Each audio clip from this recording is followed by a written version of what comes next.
지난 시간에 충남급 호위함에 대해 소개했습니다. 영상에서 저는 충남함의 가장 큰 특징은 고정형 A24 레이더와 국산 전투체계를 사용한 점을 높이 샀습니다. A24 레이더는 지금까지 나온 레이더 중 가장 발전한 형태의 레이더이니까요. A24 레이더는 미래에 건조될 KDDX 구축함에도 사용될 예정입니다. 여기 KDDX의 목업이 있습니다. 자세히 보면 마스트의 형태가 매우 특이하다는 걸 알 수 있습니다. 이 마스트는 과연 뭘까요?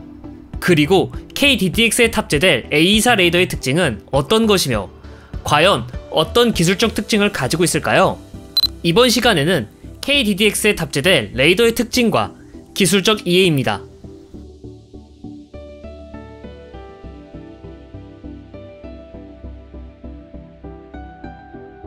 먼저 KDDX에 탑재될 레이더를 알기 위해서는 위상배열 레이더가 어떻게 발전해왔는지 이해할 필요가 있습니다. 위상배열 레이더가 기존 레이더와 비교할 때 가장 큰 차이는 물리적으로 움직이는 곳이 있냐 없냐입니다. 위상배열 레이더는 물리적으로 움직이지 않고 각각의 송수신 소자에서 전자기파를 방사해 파동의 중첩을 이용하는 방식입니다. 따라서 송수신 소자 간 방사 타이밍을 조절해 탐지 각도를 조절하죠.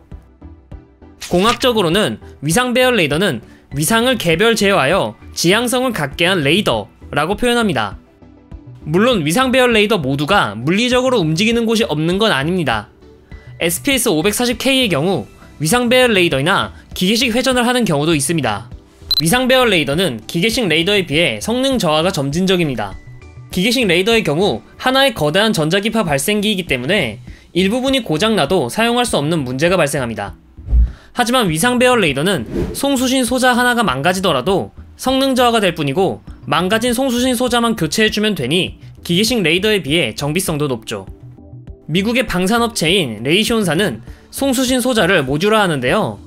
덕분에 어느 모듈 하나가 고장난다면 고장난 모듈만 교체하면 됩니다. 이를 레이더 모듈식 조립체 RMA라고 합니다. 레이시온사의 RMA는 고작 9개의 RMA로 현재 스파이1 레이더와 동일한 성능을 낼 수 있다고 합니다. 알레이버크급 플라이트 3형부터 장비되는 스파이6 레이더는 한 면에 37개의 RMA로 이루어져 있으니 기존 스파이1 레이더와 비교했을 때 훨씬 더 우수한 성능의 레이더를 가진다고 추측할 수 있죠. 레이더의 송수신 소자도 발전을 이루었습니다. 기존 소자의 소재는 실리콘이었습니다만 실리콘은 약 150도 정도 되는 고온에 물성이 변형되는 단점이 있어서 높은 출력에서 발열을 견디기 힘들며 냉각장치 또한 대형화할 수밖에 없었습니다. 이에 엔지니어들은 질화갈륨으로 송수신 모듈을 만들었는데요. 질화갈륨은 800도 정도까지 버틸 수 있을 정도로 열에 강해 훨씬 더 높은 출력에도 견뎌낼 수 있습니다. 덕분에 실리콘 소자에 비해 안정적으로 높은 출력을 낼 수 있어서 스텔스기나 드론 등도 500km 이상에서 잡아내는 게 가능해졌습니다. 또한 질화갈륨은 실리콘에 비해서 스위칭 속도가 훨씬 더 빠른 것으로 알려져 있는데요. 스위칭 속도란 전자의 흐름을 켜고 끄는 속도를 말하는데 군사 분야에서는 전자기파를 더 짧은 주기로 방사할 수 있다는 의미입니다. 마치 기계식 레이더가 회전을 빠르게 하면 할수록 갱신율이 높아지는 것과 같이 위상배열 레이더는 스위칭 속도가 빠를수록 갱신율이 증가한다는 의미이지요.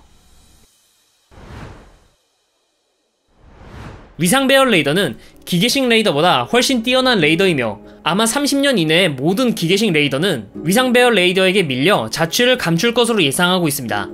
요즘 아이들이 플로피 디스크 아이콘이 왜 세이브 아이콘인지를 모르는 것처럼 미래의 레이더를 의미하는 아이콘은 접시 형태가 아닌 육각형 모양이 될지도 모를 일이죠.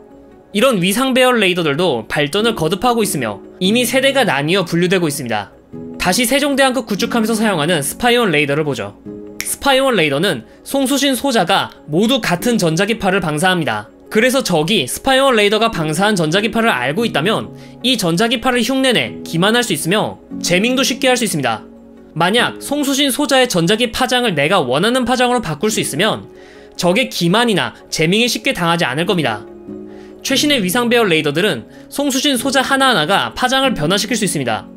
만약 적이 자함의 레이더를 기만하거나 제밍을 시도해도 방사하는 전자기파의 주파수를 바꾸는 것으로 간단히 해결이 가능합니다. 또한 표적을 탐지 및 추적할 때 복수의 표적을 각기 다른 주파수의 전자기파로 방사하여 관리할 수 있죠. 예를 들어 항공기 같은 큰 표적은 좀 더 넓은 파장을 가지는 전자기파를, 미사일 같은 작은 표적은 좀 더 짧은 파장을 가지는 전자기파를 사용하는 방식으로 말이죠. 왼쪽과 같은 방식의 레이더를 비능동형 위상배열 레이더 페사라고 하며, 오른쪽과 같은 방식의 레이더를 능동형 위상배열 레이더 A24라고 합니다. 스파이1 레이더는 페사, 스파이6 레이더는 A24라고 합니다. 기술의 발전으로 기계식 레이더에서 위상배열 레이더로, 페사 레이더에서 A24 레이더로 빠르게 보급화되고 가고 있는 중입니다. 앞서 말했듯이 A24 레이더는 송수신 소자마다 주파수를 변경할 수 있기 때문에 페사 방식보다 한 단계 더 발전한 레이더입니다. 이제 송수신 소자들은 자유롭게 주파수를 조절하여 대응하는 게 가능하며, 물리적으로 움직이는 부분이 없는 대신 방사 타이밍 등을 세밀하게 조절해주고 제어하고 반사된 파장을 분석하는 것이 레이더 기술의 핵심이 되었습니다. 이른바 소프트웨어 기술이 중요해졌다는 의미입니다. 이지스함의 이지스는 로키드 마틴이 개발한 전투체계 이름인 이지스 시스템에서 유래되었지만, 현재 일반 명사화된 것도 결코 우연이 아니죠. 소자에서 방사된 파장은 아날로그이며 연속적입니다. 하지만 컴퓨터가 아날로그 신호를 이해하기 위해서는 0과 1로 변환해주는 작업이 필요하죠. 그렇기 때문에 수신받는 레이더 파장을 디지털로 변환하기 위해 디지털 변환기를 반드시 거쳐야 합니다. 반대로 방사할 때는 아날로그 빔 형성기를 거쳐 전자기파를 방사합니다.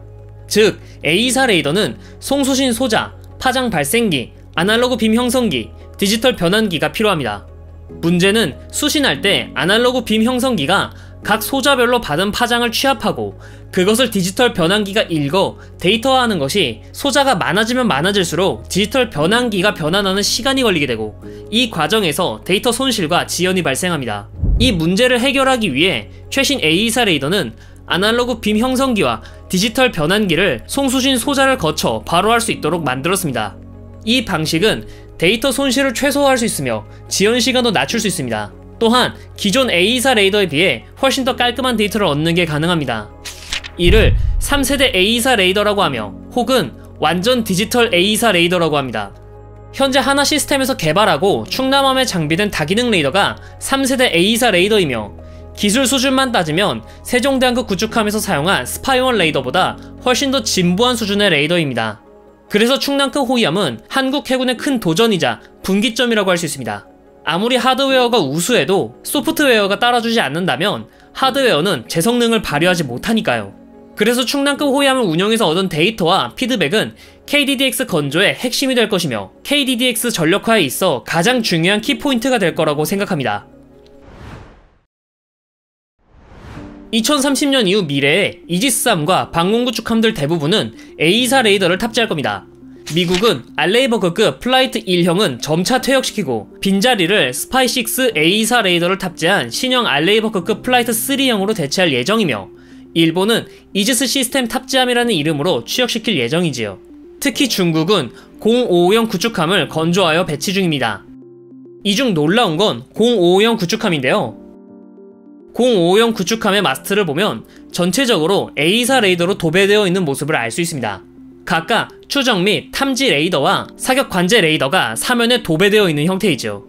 원래 이런 형태는 스파이6 레이더를 사용할 알레이버크급 플라이트 3형에 도입될 예정이었는데, 미 해군이 레이시온사의 디자인을 채택하여 중국에서 먼저 나오게 됩니다. 통합한 마스트를 가지고 있기에 각각의 레이더에서 얻은 정보를 종합할 수 있습니다. 중국판 이지스-3의 가장 큰 문제점은 미국에 비해 소프트웨어 기술이 떨어진다는 건데, 떨어지는 소프트웨어 기술을 다양한 파장의 레이더를 이용해 종합하는 방식으로 대응하는 겁니다. 그래서 세종대왕급 구축함에 비해 상황 인식 능력이 더 뛰어날 것으로 추측됩니다. KDDX 또한 0550 구축함처럼 통합 마스트와 듀얼밴드 레이더를 적용할 것으로 보입니다. 추적 및 탐지를 담당하는 레이더와 사격 관제를 하는 레이더로 나누어서 통합 마스트에서 운영한다는 거죠. 추적 및 탐지를 담당하는 레이더는 충남급 호위함에서 사용한 다기능 레이더를 사용할 것이며, 사격 관제 레이더 또한 A24 레이더를 사용할 생각이라고 합니다. 현대 해전에서 대공 교전 상황 시 유도는 중간 유도와 종말 유도로 나뉘는데요. 추적 및 탐지를 담당하는 레이더로 대략적인 위치까지 미사일을 유도하고 최종적으로 돌입할 때 사격 관제 레이더를 사용합니다. 그래서 방공구축함들을 보면 함교 뒤에 접시 모형의 레이더가 달려있다는 것을 알 수 있습니다. 하지만 이 레이더들은 표적을 낙원하기 위해 접시의 각도를 기계의 모터와 관절이 움직여야 하기 때문에 전방위에서 미사일이 날아온다면 대응하기 어렵다는 단점이 있습니다. 사격관제 레이더가 A사 레이더라면 이런 문제를 해결할 수 있죠. 또한 충남급 호위함부터 더 발전한 전투체계를 탑재할 예정입니다. 기존 전투체계가 추적과 탐지 후 사격관제 레이더는 종말 유도만 담당하는 방식으로 분리되었다면 이제는 각각의 레이더 정보들을 통합하는 방식으로 사용하게 될 겁니다. 이렇게 되면 레이더에서 표적이 탐지되면 바로 교전까지 자동으로 진행할 수 있으며 함교에서는 거의 교전 결심만 하면 될 정도로 자동화될 겁니다. 거기에 이후에 대탄도 방어미사일이 실전 배치되면 대탄도탄 방어 능력까지 가질 것으로 예상하고 있죠. 만약 KDDX가 예정대로 건조가 된다면 우리 해군은 성능상 세종대왕급 구축함보다 뛰어난 방공 구축함 6척을 손에 넣게 됩니다. 과연 KDDX가 건조된 2030년 이후에는 한국 해군은 어떻게 바뀌며 어떤 미래가 기다리고 있을까요?